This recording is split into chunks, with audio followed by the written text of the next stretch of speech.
सफलता की राहों पर चलेगा तू ही, गिरेगा तू ही, संभलेगा तू ही, आखिरकार मंजिल तक पहुंचेगा भी तू ही। नमस्कार दोस्तों, आप देख रहे हैं मेरा YouTube channel pre exam training. दोस्तों, आज केमिस्ट्री का पार्ट 2 लेकर हम आपके सामने आ गए हैं। केमिस्ट्री बहुत ही टफ सब्जेक्ट है, अधिकतर लड़कों को बहुत टफ लगता है। केमिस्ट्री फर्स्ट हम इससे पहले करा चुके थे, बीपीएससी में आए हुए सवाल। आइए देखें आज का सवाल। देखेंगे आज भी 25 सवाल लिए गए हैं। दोस्तों, ज़रूर लाइक पहले ही दबा दीजिए, क्योंकि ये हाथ से लिखकर हम बहुत मेहनत करके बनाते हैं क्वेश्चन। लाइक पहले दबा दीजिए और चैनल को सब्सक्राइब अभी भी नहीं किए हैं तो कर लीजिए भाई, अब कब कीजिएगा। आइए देखें आज का 26 से 50 तक कराया जाएगा। 1 से 25 तक हमने करा दिया था, नहीं देखे हैं तो आप ज़रूर देखिए, डिस्क्रिप्शन में उसका लिंक दिया रहेगा, आप ज़रूर देखिएगा। पहला पार्ट भी बहुत अच्छा था, उससे पहले फिजिक्स के भी पार्ट 1 बनाया जा चुका है बीपीएससी में आए हुए। आइए देखें आज पहला सवाल। ग्रीन हाउस गैसों में मुख्य घटक होता है carbon dioxide, methane, nitrous oxide, ozone. बहुत अच्छा सवाल है। इसमें जो है 64 बीपीएससी एंड 65 बीपीएससी दोनों में ये पूछा गया था। ग्रीन हाउस गैसें वे हैं जो पृथ्वी, वातावरण तथा बादलों द्वारा उत्सर्जित ऊष्मीय और विकिरण को शोषित एवं उत्सर्जित करती है। इनमें प्रमुख हैं कार्बन डाइऑक्साइड, जल वाष्प, नाइट्रस ऑक्साइड, मीथेन और ओजोन। ध्यान रखिएगा, इसके अनुसार इसमें दिया हुआ है सब। इसके अनुसार आंसर जो है आपका ई हो जाएगा। ई ऑप्शन बीपीएससी का खास ऑप्शन, इसीलिए बच्चे बहुत कंफ्यूज होते हैं। ध्यान रखिएगा, बहुत अच्छा सवाल है ये। 64 और 65 बीपीएससी लगातार पूछा गया था दोनों साल। ये देखिए, आइए देखें अगला सवाल। साबुन ग्रीज को हटाता है, कैसे हटाता है? इसका सही जवाब है पायसीकरण द्वारा। पायसीकरण के दौरान साबुन व अध्रुवीय एल्किल समूह तेल या ग्रीज को घोल लेता है तथा ध्रुवीय समूह जल में घुल जाता है, और जब इसे ठीक प्रकार रगड़ा जाता है तो ग्रीज जो है छोटी छोटी बूंदों के रूप में जल में निलंबित हो जाते हैं। ध्यान रखिएगा, ये भी जो है 2016 का प्रश्न है। आइए देखिए अगला सवाल। अम्ल वर्षा होती है कारखानों से, पेट्रोल से, कोयला जलाने से, लकड़ी से। अम्ल वर्षा बहुत ही अच्छा क्वेश्चन है ये जो है 47 बीपीएससी का क्वेश्चन है, लेकिन उसमें उस समय ई ऑप्शन नहीं था, इसलिए कंफ्यूज हुआ। मैं ई ऑप्शन लगा के इसको नए तरीके से क्वेश्चन बनाया हूँ, क्योंकि अम्ल वर्षा का मुख्य कारण सल्फर डाइऑक्साइड एवं नाइट्रोजन के ऑक्साइडों के उत्सर्जन से होने वाली वर्षा है। इन प्रदूषकों का उत्सर्जन कारखानों से, पेट्रोल से तथा ऊर्जा उत्पादन संयंत्र में कोयला जलाने से भी होता है। अतः इस प्रश्न के लिए एक से अधिक विकल्प सही है।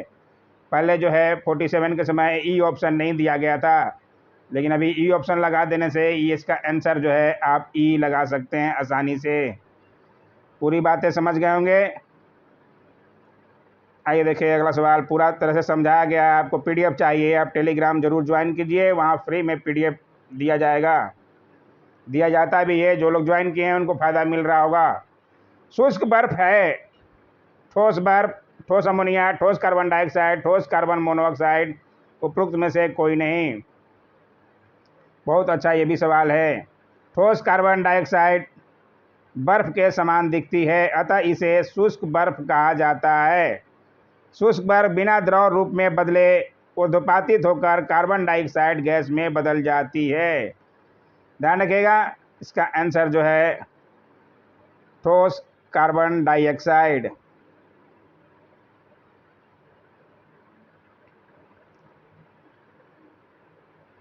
आइए देखिए अगला सवाल। गैल्वेनाइड लोहे के पाइप पर परत होती है, जस्ते की, पारे की, लेड की, क्रोमियम की। बहुत अच्छा ये भी सवाल है। ये सवाल भी जो है 63 बीपीएससी का है।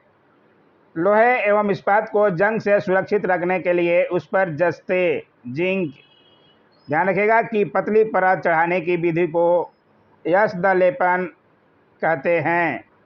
इसके अनुसार आंसर जो है आपका जस्ता। ध्यान रखिएगा, जस्ते की परत चढ़ाई जाती है। आइए देखिए अगला सवाल।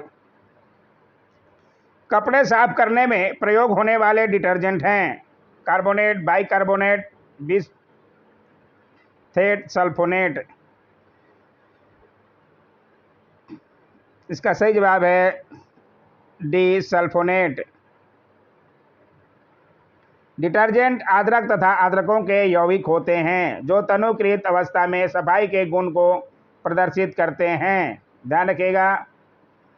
आइए देखिए अगला सवाल। देखिए पूरा लिखा गया, आप आराम से नोट कर सकते हैं, पीडीएफ से कर सकते हैं। बहुत सुविधा दिया गया। अब कितना सुविधा दिया जाए दोस्तों, ताकि लाइक और सब्सक्राइब आप कीजिए। नीला थोथा रासायनिक रूप से है। बहुत अच्छा ये भी सवाल है।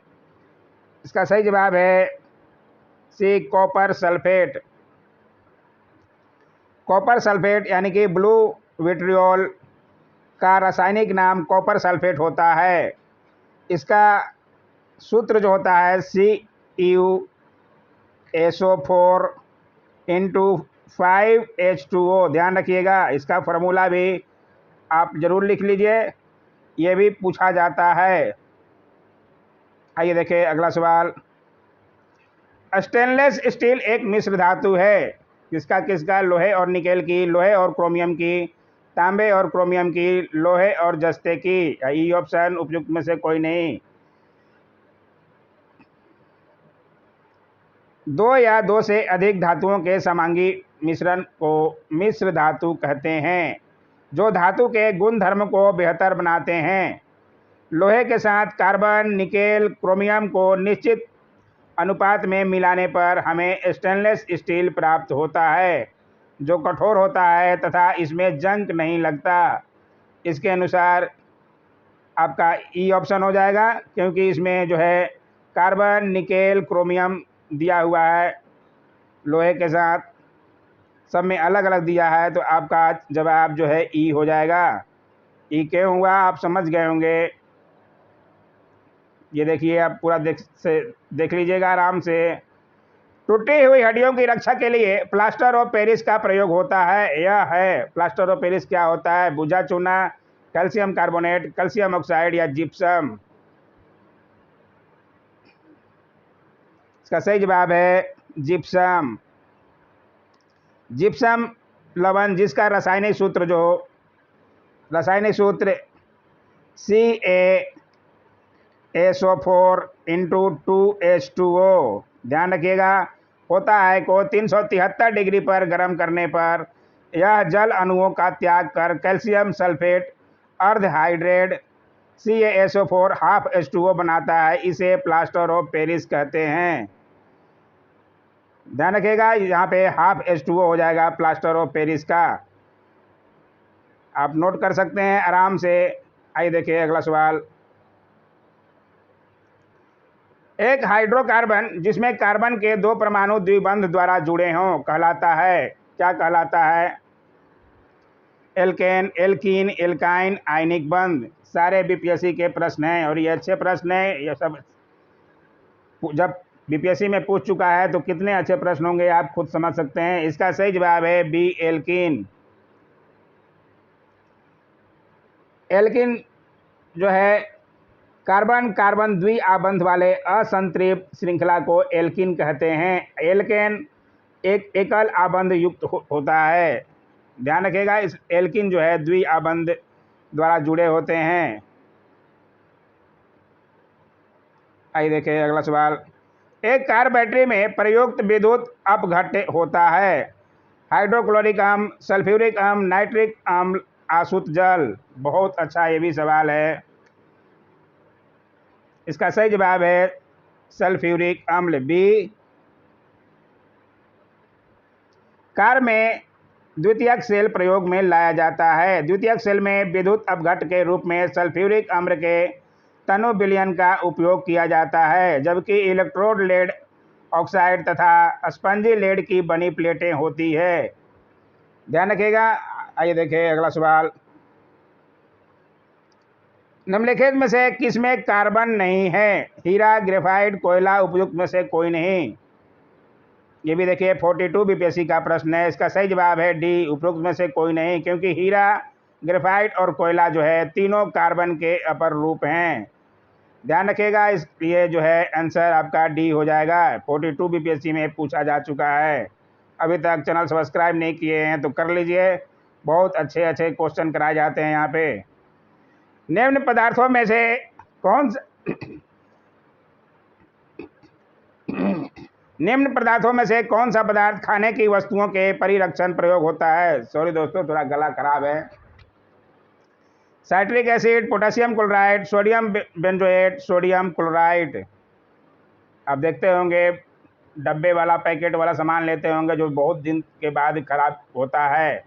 एक्सपायरी डेट भी आप पढ़ते जरूर होंगे, लेने के लिए चम्परास खाते होंगे, जैम खाते होंगे, कुछ भी खाते हैं तो क्या डाला जाता है कि खराब नहीं होता? इसका सही जवाब है सोडियम बेंजोएट। सोडियम बेंजोएट का प्रयोग खाने के परिरक्षण के लिए किया जाता है। ध्यान रखिएगा, बहुत अच्छा सवाल है ये भी 44 बीपीएससी का प्रश्न है। आइए देखिए अगला सवाल। निम्न धातुओं में से कौन समान ताप पर द्रव है? सीसा, पारा, निकिल, टीन। समान ताप पर द्रव है, बहुत अच्छा सवाल है, ये बार बार पूछा जाता है। इसका सही जवाब है पारा। ध्यान रखिएगा, पारा जो है समान ताप पर द्रव होता है। इसका प्रयोग थर्मामीटर में ताप मापने के लिए किया जाता है। आजकल तो सबके घरों में लगभग होगा, क्योंकि कोरोना के चक्कर में बुखार सबका चेक हो रहा है। ठोस कपूर से कपूर वाष्प बनाने की प्रक्रिया को कहते हैं? बहुत अच्छा सवाल है। ठोस से सीधे गैस बनाने की क्रिया को ऊर्ध्वपातन कहते हैं, उसी का ये भी है। ठोस कपूर से कपूर वाष्प बनाने की प्रक्रिया ऊर्ध्वपातन होता है। ध्यान रखिएगा, ये भी बार बार सवाल पूछा जाता है। ये भी 44 बीपीएससी का प्रश्न है, इसलिए ध्यान रखिएगा ऊर्ध्वपातन।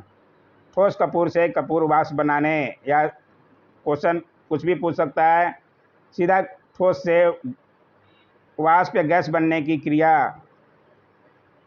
आइए देखें अगला सवाल। किस खनिज से रेडियम प्राप्त किया जाता है? बहुत अच्छा सवाल है। चूना पत्थर, पिंच ब्लेड, रूटाइल या हेमेटाइट।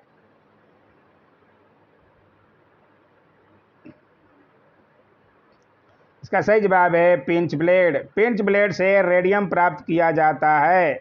पिंच ब्लेड रेडियम का अयस्क है, लेकिन पिंच ब्लेड में रेडियम का अनुपात अत्यधिक कम होता है, इसलिए आपका पिंच ब्लेड ध्यान रखिएगा। आइए देखिए अगला सवाल। नींबू खट्टा किस कारण से होता है? हाइड्रोक्लोरिक अम्ल के कारण, एसिटिक अम्ल के कारण, टार्टरिक अम्ल के कारण, साइट्रिक अम्ल के कारण। इसका सही जवाब है साइट्रिक अम्ल के कारण। साइट्रिक एसिड होता है, नींबू में साइट्रिक अम्ल पाया जाता है, जिसके कारण यह खट्टा होता है। ध्यान रखिएगा बातों को। आइए देखिए अगला सवाल। वाहनों से निकलने वाली गैस कौन सी होती है? Carbon dioxide, marsh gas, carbon monoxide, nitrogen oxide. और ई ऑप्शन उपयुक्त में से कोई नहीं, एक से अधिक। बहुत अच्छा ये भी सवाल है। ये भी जो है 44 बीपीएससी का प्रश्न है, लेकिन जवाब उसमें भी कन्फ्यूजन था ई ऑप्शन नहीं होने के कारण, इसलिए ई ऑप्शन लगा दिया गया है। मैं लगा दिया हूँ ताकि आपको कन्फ्यूजन नहीं हो, क्योंकि वाहनों में मुख्यतः carbon dioxide, carbon monoxide, nitrogen के ऑक्साइड, सल्फर डाइऑक्साइड एवं हाइड्रोजन कार्बन उत्सर्जित होते हैं। अतः इस प्रश्न के उत्तर के रूप में एक से अधिक विकल्प सही है, इसलिए ई ऑप्शन लगा दिया गया है ताकि आप कंफ्यूज नहीं रहिए, क्योंकि इसमें कार्बन डाइऑक्साइड भी दिया है, कार्बन मोनोऑक्साइड भी दिया है, नाइट्रोजन ऑक्साइड भी दिया है, इसलिए एक से अधिक सही है। ई ऑप्शन आप ध्यान रखिएगा। ये जो है 44 बीपीएससी का प्रश्न है। उस समय ई ऑप्शन नहीं चलता था, लेकिन मैं ई ऑप्शन लगा दिया ताकि आपको कन्फ्यूजन नहीं हो, आप आराम से समझ जाएं। क्योंकि अब जो है ई ऑप्शन के साथ ही आता है बीपीएससी में। स्टील को कठोरता प्रदान करने के लिए बढ़ाई जाती है कार्बन की मात्रा, मैग्नीज की मात्रा, सिलिकॉन की मात्रा और क्रोमियम की मात्रा। बहुत अच्छा ये भी सवाल है। इसका सही जवाब है एक, कार्बन की मात्रा। इस्पात के साथ उचित मात्रा में मिश्रण मिलाकर उसे आवश्यक कठोरता, तन्यता एवं सुगढ़ता प्रदान की जाती है। लोहे में जितना अधिक कार्बन मिलाते हैं इस्पात उतना ही कठोर बनता है। कठोरता बढ़ने के साथ उसकी भंगुरता भी बढ़ती जाती है। अब ध्यान रखेंगे, पूरी बातें अच्छी तरह समझ में आ जाएगी। इसलिए इसका जवाब जो है कार्बन की मात्रा, ध्यान रखिएगा। आइए देखिए अगला सवाल। अभी तक सब्सक्राइब नहीं किए हैं कर लीजिए। तैरने के तालाब में तैरने से मनुष्य की त्वचा जल जाती है, किसके कारण जल जाती है? बहुत अच्छा ये भी सवाल है। इसका सही जवाब है क्लोरीन के कारण। क्लोरीन की अधिकता के कारण शरीर की त्वचा जो है जल जाती है। ये 47 बीपीएससी का प्रश्न है, इसलिए आंसर जो है क्लोरीन के कारण, ध्यान रखिएगा। आइए देखिए अगला सवाल। हाइड्रोजन को जलाने से क्या बनेगा? बहुत अच्छा ये भी सवाल है, 47 बीपीएससी का, 2005 में हुआ था। इसका सही जवाब है पानी। H2O को जलाने से जल का निर्माण होता है। आइए देखिए अगला सवाल। वायु में थोड़ी देर रखने पर किसी धातु के ऊपर हरे रंग के बेसिक कार्बोनेट की परत जम जाती है। वह धातु है तांबा, चांदी, निकेल, जस्ता। बहुत अच्छा ये भी सवाल है। हवा में रखने पर, वायु में थोड़ी देर रखने के बाद तांबा धातु के ऊपर हरे रंग के बेसिक कार्बोनेट की परत जम जाती है। वस्तुतः यह वायु में तांबे के ऑक्सीकरण का परिणाम है। इसे पटीना कहा जाता है। इसलिए ध्यान रखिएगा, तांबा जो है हवा में आने के बाद हरे रंग का उस पर परत जम जाता है। उसका नाम भी पूछ सकता है, आप ये भी नोट कर सकते हैं। हरे रंग का जो परत जमता है उसका नाम क्या है? Basic carbonate. आइए देखिए अगला सवाल, क्योंकि स्वेटर कहाँ से पूछेगा कोई नहीं जानता। विस्फोटक नाइट्रोग्लिसरीन है, क्या है?